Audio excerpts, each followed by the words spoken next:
Hey, a fun bit of trivia is that Doug Jones is playing the character Mac in the costume there. Do you know Doug Jones? Doug Jones? He Doug Jones. He's in. You mean the IEA president from a couple of years ago? No.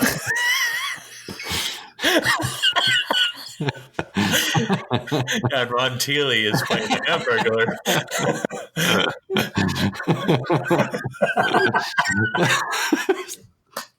Doug Jones. That's him. Oh. It's Mac tonight. Doug Jones. Jones. All right, should we get this? Have we done it? Have we talked? Minute 73. You haven't done anything, haven't I? My work is done here. What do you mean your work is done? You didn't do anything. Didn't I?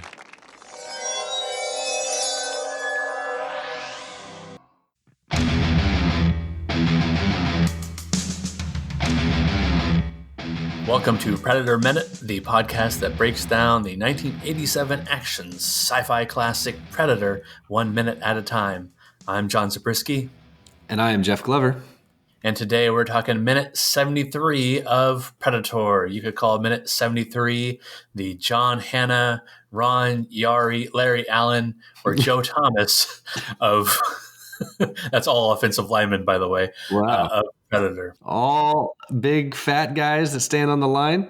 Yeah, all Hall of Famers, with Joe Thomas being a surefire Hall of Famer in the next few years. You mentioned all big fat guys. Joe Thomas is totally worth checking out his story because about a year, maybe year and a half after he retired, he just slimmed down and lost like half of his weight. Oh, wow. He just looks like a normal dude walking around now. It's pretty interesting, I would say, seeing how much those guys go through just keeping up that regimen of being that big and that strong. Is she a great big fat person? Was she a great big fat person? She's a great big fat person. She's a great big fat person.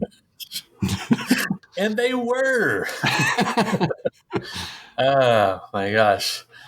All right. So, minute 73. Sorry. Fire it up. Yeah, get us going here. Oh my gosh. We're a big fat person. Minute 73 opens with Anna stumbling through the jungle and saying, "Vamos," and ends with Dillon turning away from the dead Mac.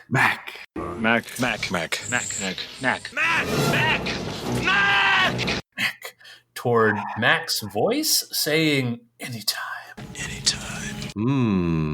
From the dead. Yeah, from Ghost the dead. voice. Yeah. So we get aftermath here, the discovery of the body. You mentioned that this is one of the only times that we get someone kind of wandering through the jungle and then not knowing that they're looking for a dead body and coming upon it. Yeah, because... Oh, sorry. Go ahead. What were you saying? Oh, I just said poor Dillon. Yeah. Yeah, poor Dillon. And we can talk about that with the second part of the minute because the first part's just a brief little look at what's going on with the rest of the party. Yeah. Should we do a quick synopsis here? Sure. We could even do a dramatic line read if you want. Yeah, because there's some dialogue here. All right. So we carry over from last minute. We've got Anna stumbling through the bush. She yells, "Vamos! Vamos!" We hear Pancho grunting. Dutch half kind of carries him. Perfect. Half carries him behind Anna, and Billy, still part of the group. Billy's been very quiet lately, but he's still there, and he brings up the rear. We get more dialogue from Anna. We'll do a little dramatic read here in a minute.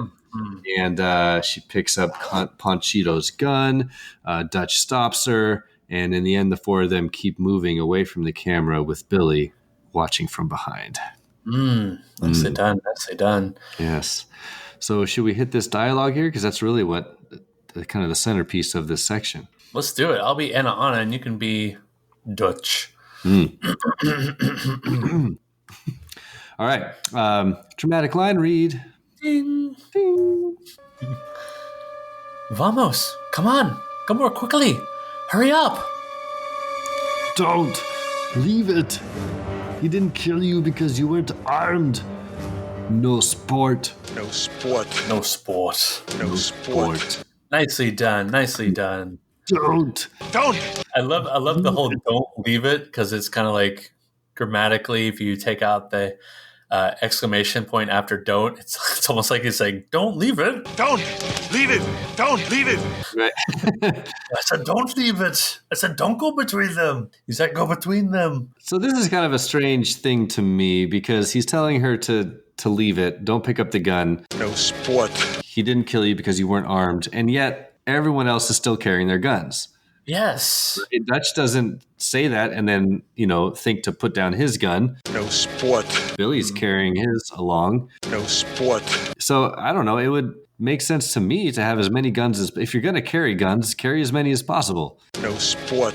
Right. Or if you know the rule is he doesn't attack you if you don't have guns, just everybody throw down their guns. No sport. Put down your guns, yeah. No sport.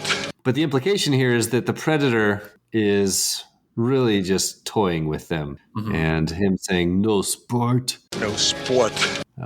Is really him saying he's just playing with us, he's toying with us. Without a gun, it's not as fun. No sport. I didn't mean for that to rhyme, but it did.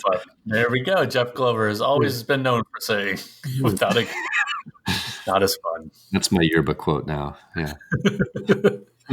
Oh, don't put that in the yearbook. No. Right. It's a quick fire. It's a hard fire. Hey, don't say fire either.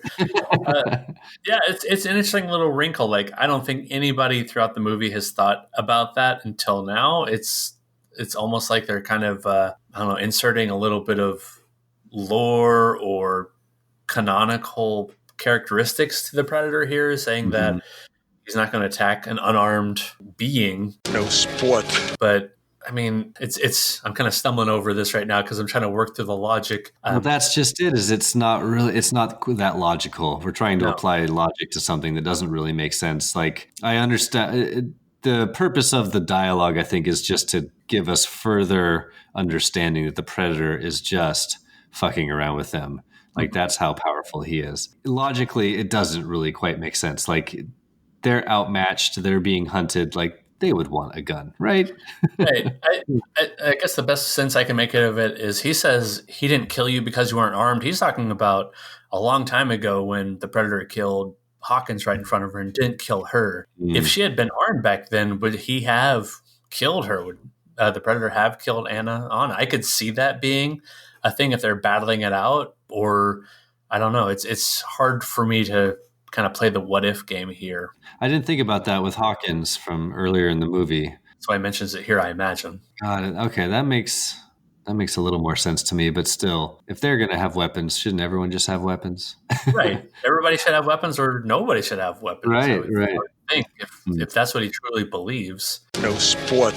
Then again, without this, we wouldn't get the great line of no sport. No sport. No sport. No sport. Sport. Oh. That's been a season-long drop from the early days when That's an everyday John Zabriskie drop, isn't it? Oh yeah, exactly. No sport. No sport. I knocked the pencil out of the kid's hand at school, like, no sport. No sport. Like, huh? What should you be doing in Dutch's eyes here? Just helping them along, and they have the guns, and he still doesn't think that the Predator is going to attack Anna? No sport. What did you say? Did you ask what should Dutch be doing here? No. What is he expecting Anna to do here? If she can't be armed, is he just expecting her to kind of lead the way? And that's a good question. Maybe at this point, it's she can maybe guide them through the jungle better than anybody else. Sure. That's a good point. Yeah. Yeah. So maybe, they've kind of, with this much stress going on in the group and being hunted by an alien, I think the whole guise of prisoner and, prisoner keepers is out the window, and they're all just trying to survive together now. So, right. Her role, I assume, so if she doesn't have a weapon, is just to try to get them out of there, get them to the chopper as quickly as possible. Get to the chopper! Oh, I was just rewatching this scene over and over. I love how low Poncho is hanging off of Yeah. Dutch here as he's dragging him along in the jungle. Like he is at one point, his head is down like below Dutch's waist as he's just dragging him through the jungle floor. Well, I think he's leaning especially low too to pick up the gun that he told Anna not to pick up. Oh, okay, that makes sense. Because later on, when spoiler alert, Panchito's taken out with a headshot. He does have his MP5 back at his side. Oh, okay. Well, that makes sense. Maybe Dutch just wanted Poncho to have the gun. Maybe Dutch just wanted to, like another target by his side to be kind of a human shield. Right. He's like, don't pick it up, Anna. Panchito, you can take 2 guns. Stand out front. just a little easy human shield, a little bit, easy collateral. Thanks, Anna. Maybe Dutch is trying to protect Anna. If he knows that she wasn't killed, if he theorizes that she wasn't killed because she wasn't armed, maybe she'll survive if she remains unarmed. No sport. Yeah. Well, should we transition here to the second part? Because this is, I think, the most interesting part of this minute, and also kind of kicks off a longer sequence that's going to go on for the next couple minutes. Yeah, like a really, really, really long, well, compared to everything else in the movie, a very long, drawn-out death scene. Yeah. And so we'll be talking about it for a couple episodes, I think. Mm-hmm. But it's also a section of the movie that I like a lot.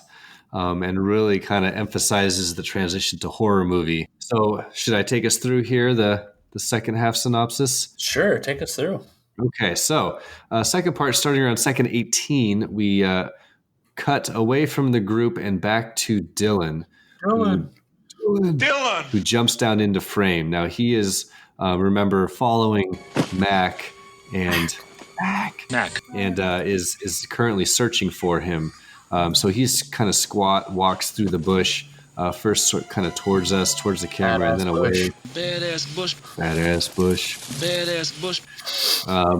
Pauses and thinks he hears something. We get a little Mac out of him. We cut to an extreme close-up. Camera kind of angles of his face, and then quietly again we hear Mac. And the camera then, in an angled way, kind of zooms into Mac's face. So we cut away from Dillon, and now we see Mac's cadaver, his head sort of bent over backwards over this log, upside down. And the camera starts zooming in, and in a very creepy way, Mac's eyes are kind of staring right at us in the camera. We assume this is him staring kind of right at Dillon. It is so creepy. Yeah. Quickly cut back to Dillon's face, and we get this kind of sort of dreamlike voice of Mac saying, "Anytime." And that brings us to a close. Anytime. Oh, and Dillon spins around to face the anytime voice. He twirls, and then we cut. Telling us that he's hearing this voice behind him, not in front of him, not in Mac's direction. He's just hearing it in the jungle. Yeah, or in his head, maybe. So, this is the point when Dillon discovers Mac's body. And what'd you think of all the kind of camera work that's happening in this section? Well, I am a big fan. It's like you said, it's taking a horror quality, not even necessarily with the content of the movie. The movie is pretty much the same content of the predator killing everybody one by one, and at first at least leaving their body there. But the way it's shot and the way the score is kicking in here is definitely, like you said, playing to that horror genre with that classic trope of finding the body. Because so far, when Hawkins was killed, they found like the remains. They never found the body. Did you find Hawkins?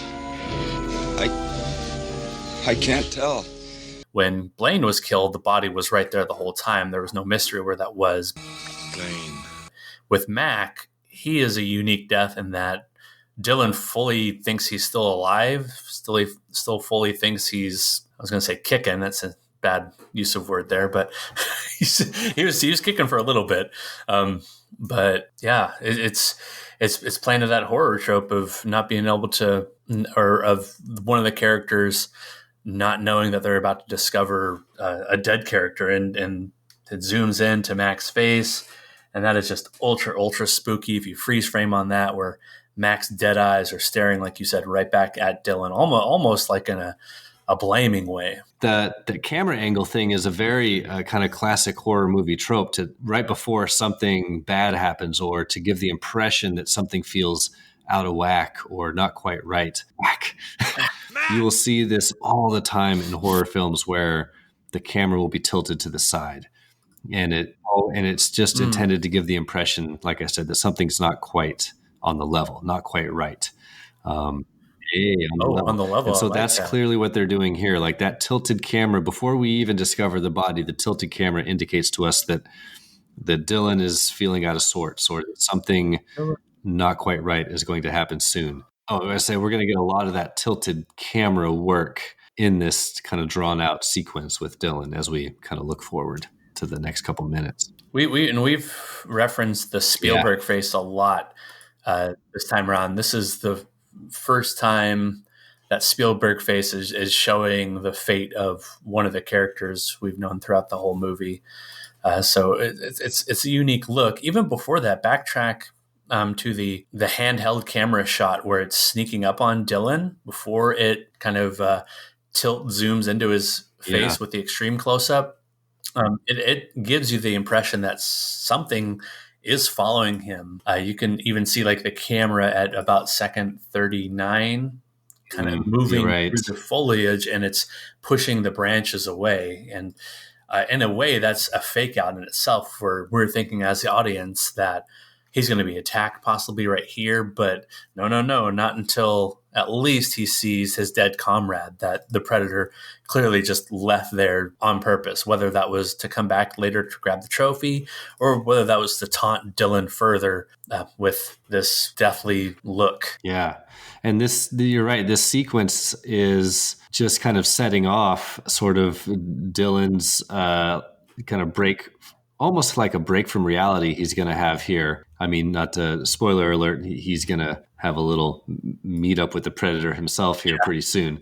Cute. And the way that scene unfolds is quite a bit different than the other death scenes. And we'll get into it more when we get there, but this is sort of a precursor to it. With that tilted camera, that zoom, it all sort of indicates kind of almost like a dreamlike feel to it. Yeah.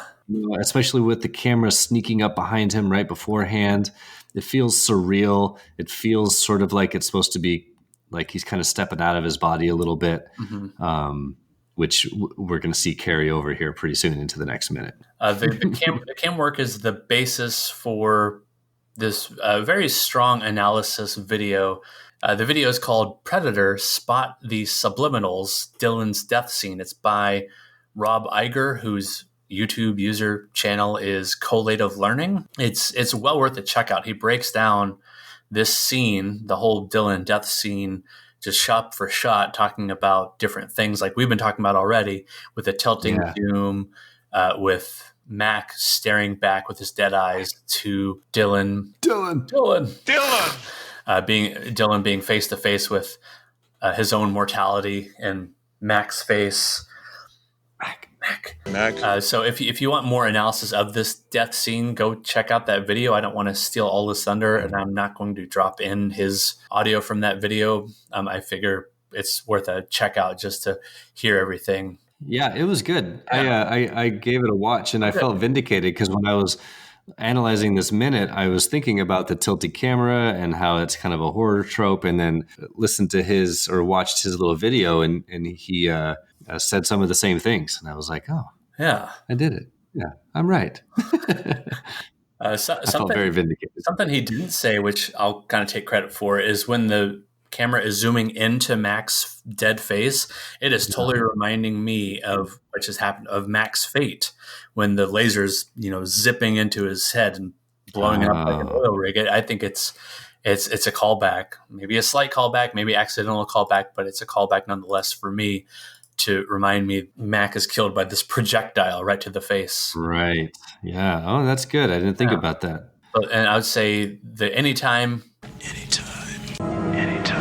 connection, Dillon hears the connection, or Dillon hears the line anytime, which the predator must have heard, even though it's one of the quietest spoken lines in this whole movie when Mac says it after Mac stabs the scorpion off of Dillon's back a long time ago. We're talking like minute 34 or something like that. But if we put that into context, one YouTube commenter said, "Oh, it's kind of like a callback to how easy Mac killed the scorpion off Dillon.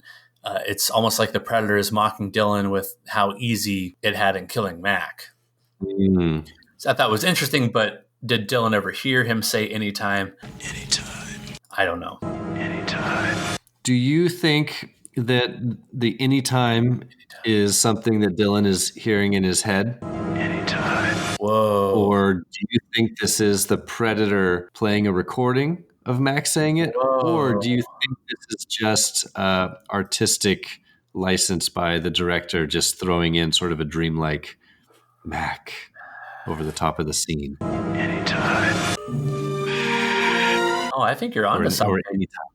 Yeah, if I remember correctly, I think the Predator is mocking or mimicking the voices in the script, but there's nothing to say that on screen this is not just Dillon's psyche starting to break down now that Mac was killed. Yeah, that's the way I took it when I watched it, is that it was just something that Dillon was hearing. But when I think about it more, then I was like, well, wait, maybe it is the Predator, especially the way he spins around, but I don't know. He could be spooking himself. People hear things when they're by themselves in the middle of the jungle in a stressful situation. So I don't know. Man, that's tough. I guess it being open for interpretation is what makes it good. And I think anytime is the only thing he hears before his little meet cute with the Predator. Right. A little bit. Man, that's a good question. Yeah. Predator Minute listeners, what do you think? Just chime in. Let us know. Is he actually hearing anytime or is it all in his head at this point? That's a good point. I like the introduction of that idea because it's never made clear here in the movie, and we're never going to know because, spoiler alert, again, he dies a little bit later. This voice. But we know the Predator can mimic sounds. We know that much. At least that's true. Where do we hear? Do we not hear any mimicking until later on? I don't think we hear any mimicking until much, much later when Arnold is about to kill the Predator. But I think if I remember, all the Predator does is just laugh, like Billy's laugh. Yeah. Or any mimics Arnold a little bit too. He says, "What the hell are you?"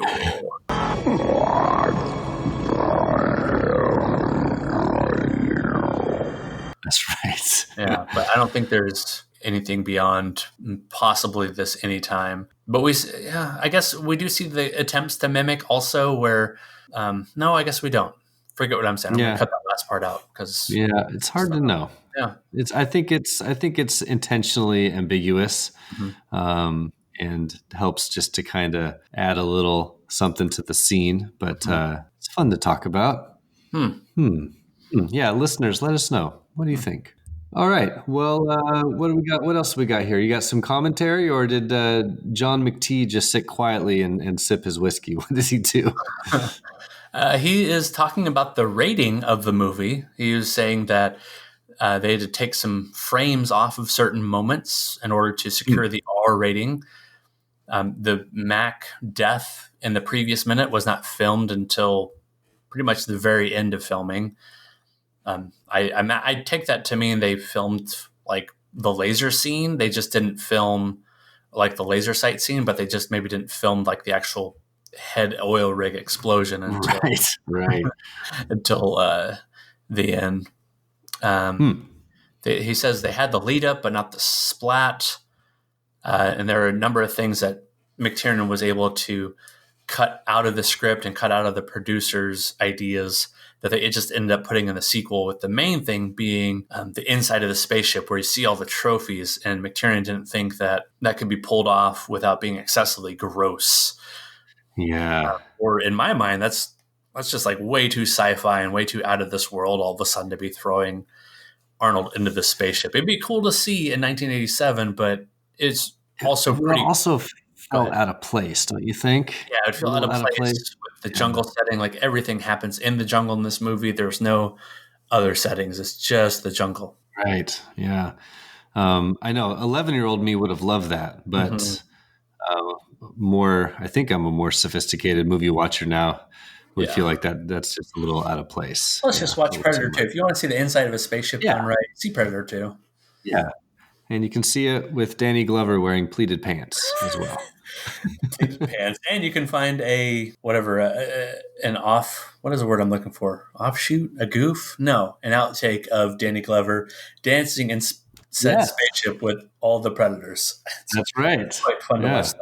I think did you retweet that the other day, or maybe I did? Yeah, that was cracking me up. It was like an outtake of Danny Glover dancing with all the Predators. So fun. On the spaceship. Yeah, it was great. Yeah. The one big goof from right here is that, and I've seen this quoted around the internet, and it makes you think too after watching Mac die so many times like we have in the last minute.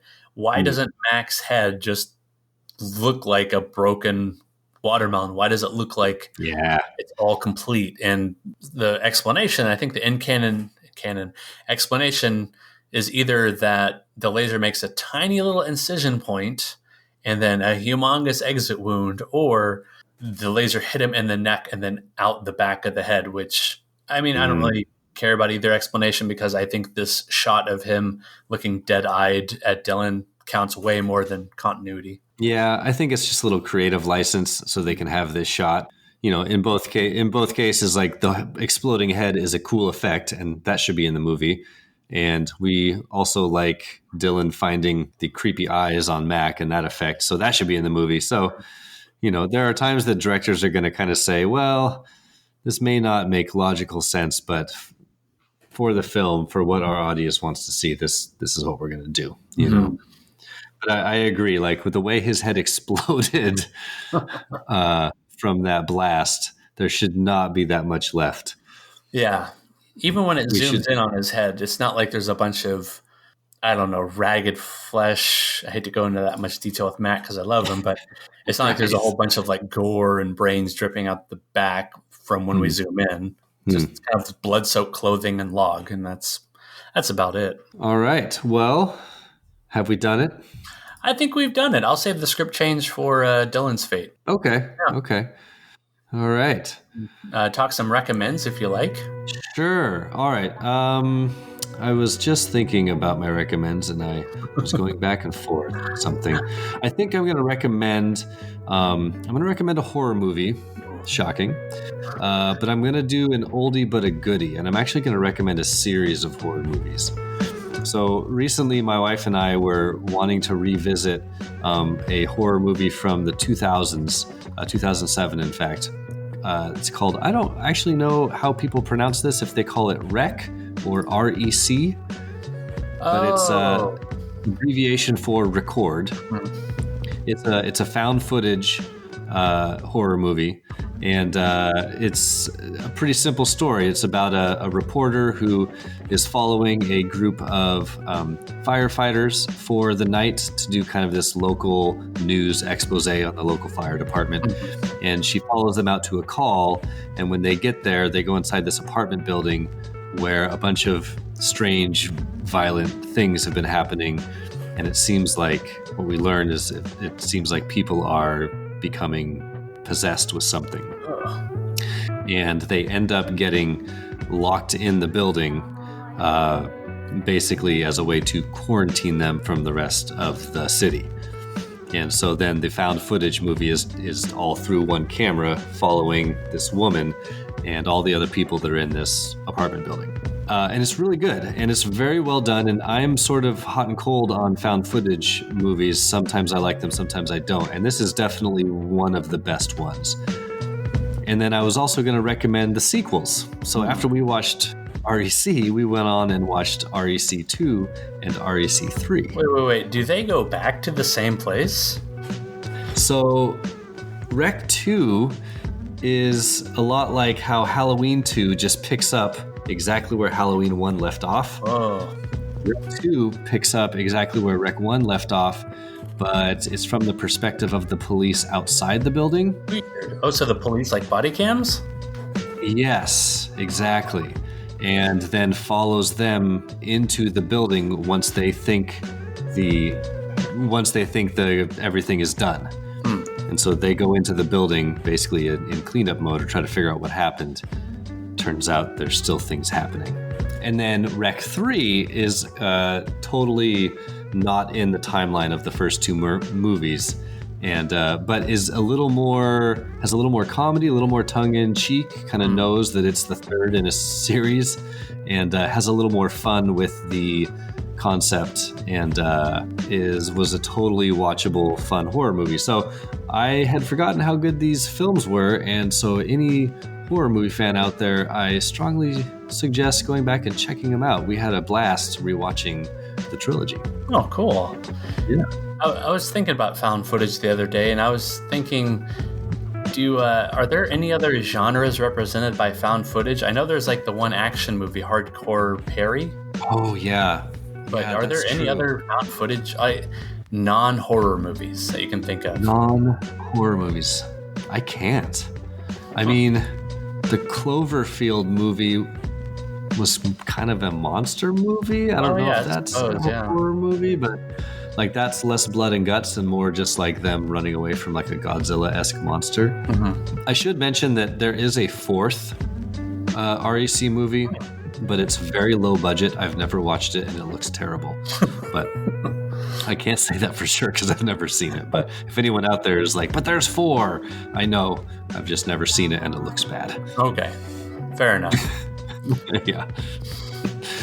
I can't think of any others. Can you think of any other found footage genre movies that are not horror? No, I could only think of the Hardcore Harry, where he's kind of like Hardcore Henry. Oh, Hardcore Henry. Sure. That's the one. But even that is like, I guess it is found footage because it's supposed to be like his body cam, kind of. Oh yeah, I guess I'm using found footage kind of loosely, as in it's someone's like perspective. That almost felt like watching a video game, you know, like like a first person shooter. Mm-hmm. Oh, definitely. Yeah, that's interesting. It's probably the genre clearly it's the genre that it works best in because you can kind of set up gags and jumps and surprises. Yeah, and it's already like you're trying to make people as scared as possible. What's scarier than being in the shoes of the person experiencing these horrific events? Oh well, right. Write in, listeners, to predatorminute@gmail.com with your found footage finds. What you got for us, John, on the recommends this week? Well, the other day I was organizing my seating charts, as you do on the break. As you do, and I watched Kids Up. Good Kids Up Front. I love it when you get about 2/3 of the way through the year, and that's what it turns into. Like, just put the good kids next to me. Yeah. You goofball, and sit back there. Yeah. I'll cut all that because it makes you sound terrible. But so back to your seating chart. Yeah, as I was organizing the seating charts at night during the break, I put on the Rian Johnson written and directed movie Knives Out. I don't know if you've seen that. I have seen that. I saw it in the theater. I really enjoyed it for what it was. Just pretty much a straightforward, no frills murder mystery. And it's something I really enjoyed. And I really like the mansion setting, and I like the whole bevy of actors they used. In my opinion, they kind of pulled focus away from like the rest of the supporting crew as the movie went on and really focused on just a couple people. But I thought overall it was a really solid movie, just very entertaining and really cleverly written, as Rian Johnson has proven to be a good writer and good director. So yeah, I recommend for Knives Out. Yeah, I really liked it too. That's a good one. I thought that script was just so clever. Mm-hmm. And not to give anything away, but like part of the way through the movie, you kind of learn a lot. Yeah. Right. And I don't want to say what that is you learn, but it's very important. And it also feels like, well, what are they going to do for the rest of the movie now? Mm-hmm. And the way that the rest of the story unfolds is very clever. And I thought it was great. Yeah. Oh yeah. And the highlight by far, like everybody else has said, is Daniel Craig as the Southern lawyer. Oh, he's so good, just so fun, and you just tell he's just chewing on that scenery every time he has something to say. Yeah, he did. It was fun. If you think of him as Bond now so easily, it was fun to see him doing kind of just a fun, like, caricature. Yeah. Like really kind of having fun playing a completely different type. Yeah, once he opens his mouth in this movie, I felt like I couldn't think of him as Bond at all in the movie. It's like he's just this character. I can't think. Is it Benny? It's like Benoit something. Oh yeah, I can't remember. Like a double B, but yeah, it was Benoit something. This maybe Cajun lawyer or something like that. Right. So good. Yeah. Nice. Yeah, good recommends, everybody. Thanks. So, speaking of... Wait, that doesn't make sense. Yeah, speaking of recommends, where can we find you live recommending things on the Twitter? Yes. Well, I'm on the Twitter sphere. You can find me there, Carl_Hungus 314. My name is Carl, ich bin expert. And I've been... what have I been tweeting about lately? Yeah, I retweeted the Predator dancing. Predators dancing. That was fun. Remember? I did that. I in a couple, like a week and a half, I recommended this last episode, but I'll be doing a whole bunch of live tweeting for F This Movie Fest. So watch out for that. When is that? Hashtag. It's not this weekend, but next weekend, I believe. Okay. Sorry, I cut off your hashtag, which sounds very painful. It's okay. You said it was hashtag F This Movie Fest? Hashtag F This Movie Fest. Yes, you can find all the details for the All Twitter Movie Festival at fthismovie.com. It's very fun. It's just a good time. Saturday, March 7th. There it is. Be there. Okay, you can find Predator Minute on the Twitter sphere at Predator Minute. You can email the show, like I talked about earlier, predatorminute@gmail.com. And you can also join the discussion on Facebook on our exclusive group, Predator Minute Listeners Society. Exclusive. You mean target the center of the palapa? Target the center of the palapa. Targets the center of the palapa. Thanks, Dillon. Yeah. So for all things Predator Minute 73, I've been John Zabriskie. And I am Jeff Glover. And until next time, stick around. Stick around. No sport. No sport. Sport. No sport.